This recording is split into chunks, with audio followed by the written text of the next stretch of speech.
ini kita akan belajar topik kelas 7 juga tentang lapisan bumi. Nah, lapisan bumi itu dibagi dalam satu bab, tapi saya akan membagi menjadi 3 supaya proses belajar kita lebih mudah. Nah, untuk bagian yang pertama, kita akan membahas tentang lapisan bumi. Jadi kita di sini akan membahas bumi itu terdiri dari beberapa lapisan. Lapisan-lapisan apa saja itu? Lapisan bumi itu dibagi atas 3. Yang pertama, atmosfer bumi.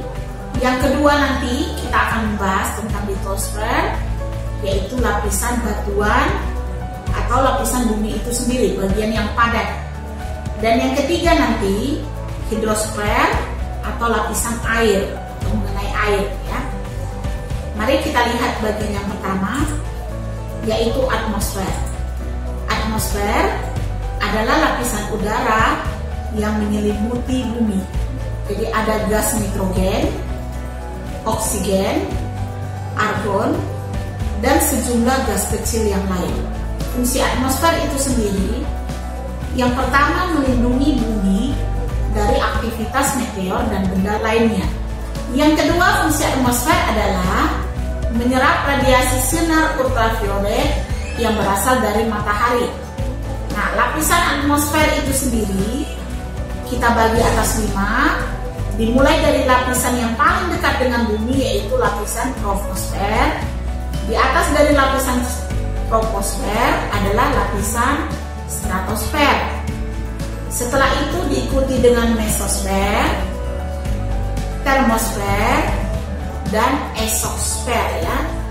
Nah, kita lihat masing-masing lapisan dan fungsinya. Lapisan troposfer memiliki ketebalan ataupun dimulai dari titik 0 permukaan bumi sampai 15 km. Nah, fungsi lapisan troposfer ini disinilah tempat pembentukan iklim dan cuaca. Di atas troposfer pada ketinggian 15 sampai 50 km adalah lapisan stratosfer.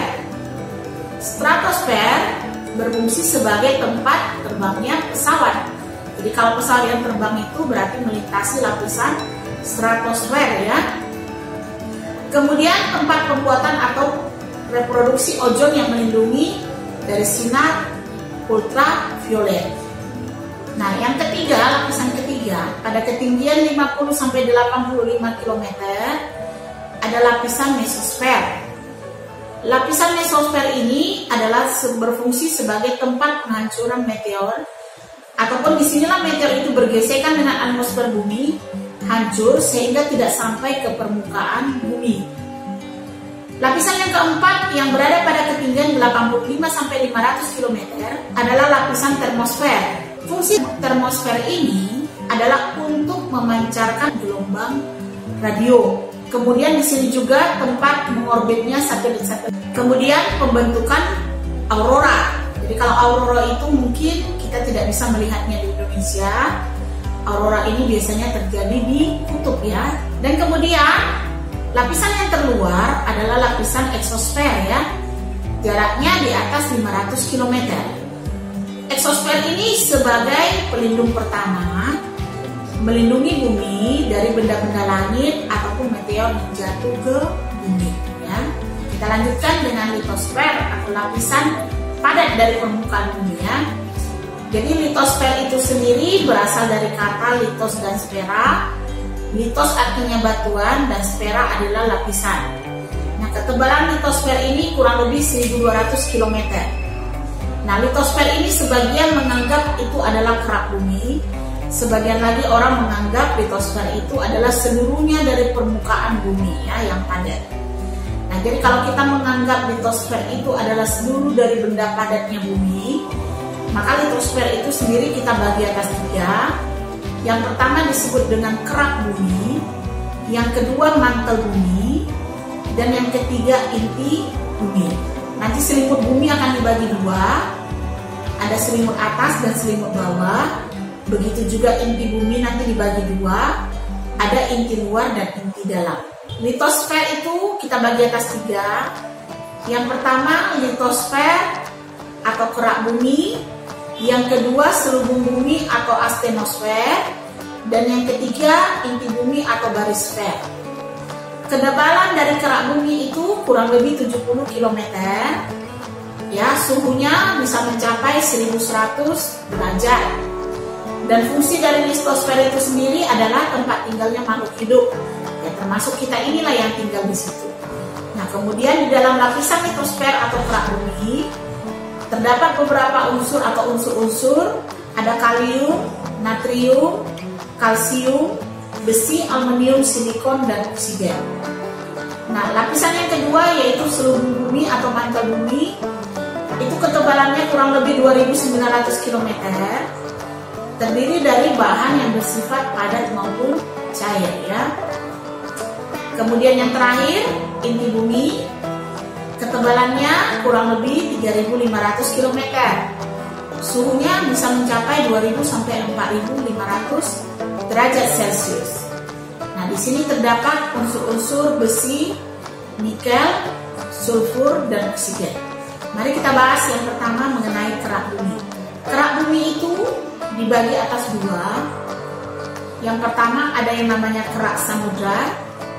Kerak samudra ini adalah lapisan terluar dari bumi yang meliputi di daerah lautan atau perairan, ya.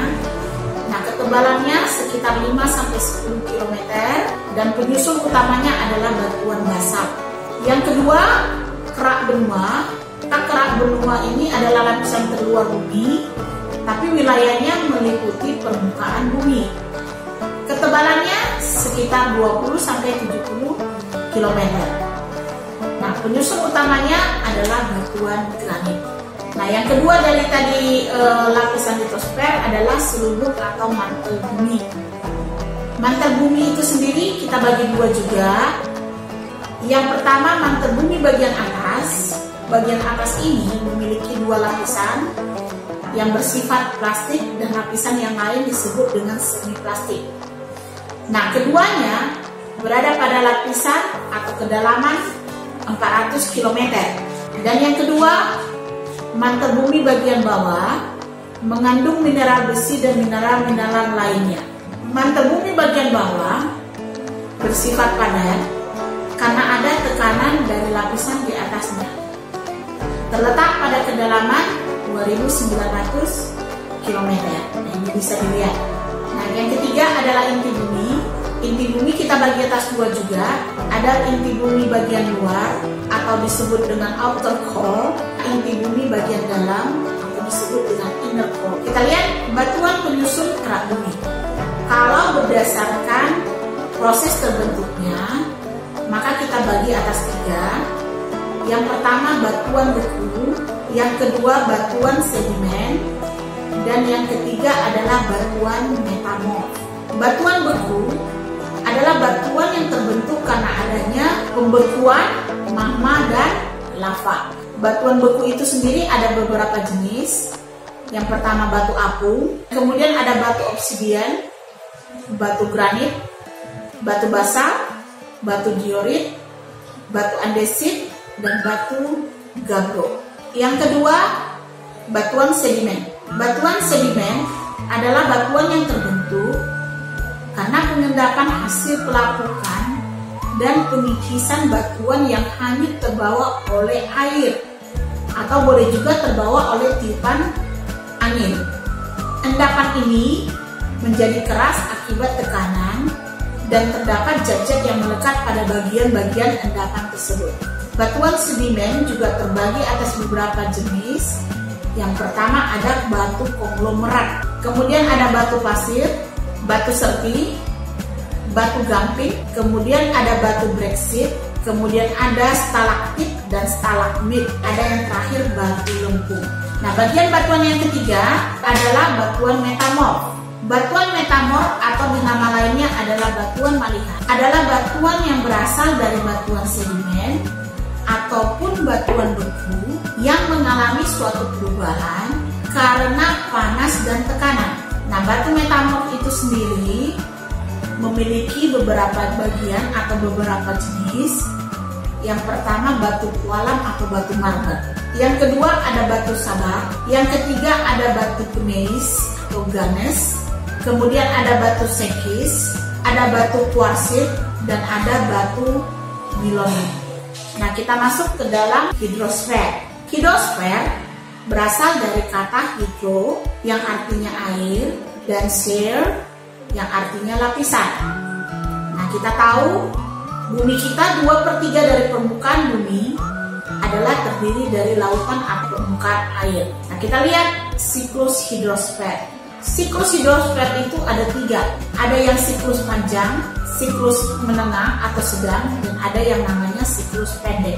Yang pertama kita lihat siklus panjang.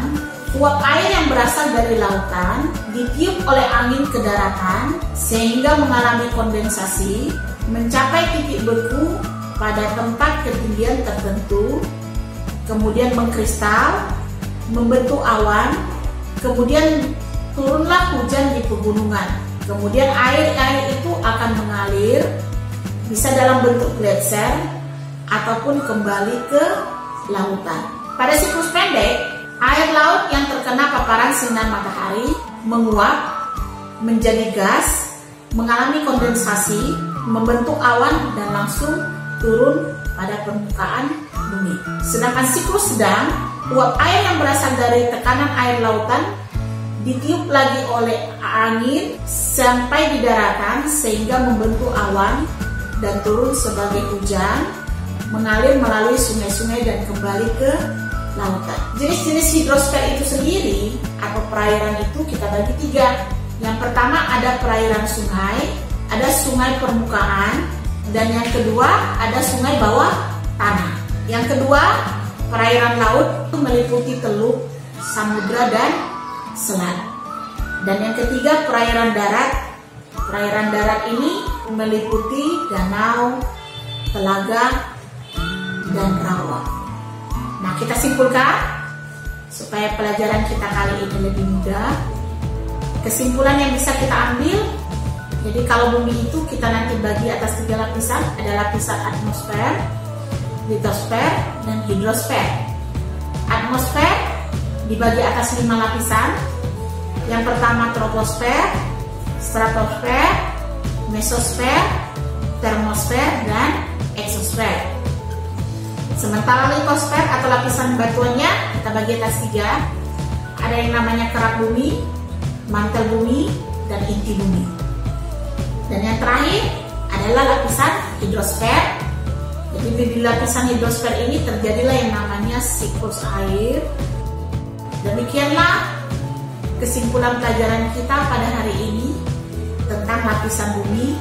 Semoga video ini ataupun pelajaran kita kali ini bermanfaat bagi semua. Nah, demikianlah pertemuan kita kali ini tentang lapisan bumi. Sampai jumpa pada pelajaran berikutnya. Bye-bye.